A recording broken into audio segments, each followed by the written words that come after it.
What if one day, without warning, everything you loved was taken from you? Your children gone, your home destroyed, your wealth stolen or burned to ashes, your health shattered. What if the very people who were meant to comfort you told you it was your fault? And what if God himself was silent? Would you still trust God? There once lived a man named Job in the land of Uz. He was blameless and upright, a man who feared God and stayed away from evil. Job was wealthy and respected, with 7 sons, 3 daughters, and many servants. He owned thousands of animals, 7,000 sheep, 3,000 camels, 500 oxen, and 500 donkeys. He was considered the greatest man among all the people of the East. One day, the angels came to present themselves before God, and Satan also came with them. "Where have you come from?" asked the Lord. Satan answered, "From roaming throughout the earth, going back and forth on it." God continued, "Have you considered my servant Job?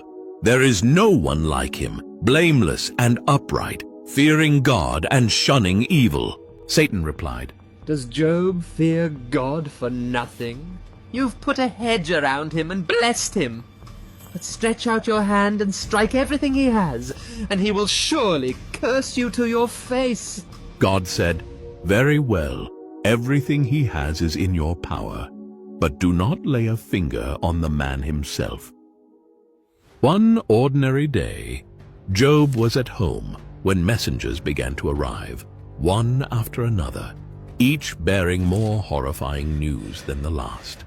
The first messenger came running, breathless and terrified. He said, "The oxen were plowing and the donkeys were grazing nearby when servants attacked and made off with them. They put the servants to the sword, and I am the only one who has escaped to tell you." Before the first servant even finished speaking, a second burst through the door with even more shocking news. "The fire of God fell from the heavens and burned up the sheep and the servants, and I am the only one who has escaped to tell you." Again, as the second messenger finished, a third ran in with more grim news. "The Chaldeans formed 3 raiding parties, swept down on your camels, and made off with them. They put the servants to the sword, and I am the only one who has escaped to tell you." While the third messenger was still speaking, a fourth rushed in with grief and horror. He said, "Your sons and daughters were feasting and drinking wine at the home of their oldest brother, when suddenly a mighty wind came from across the desert.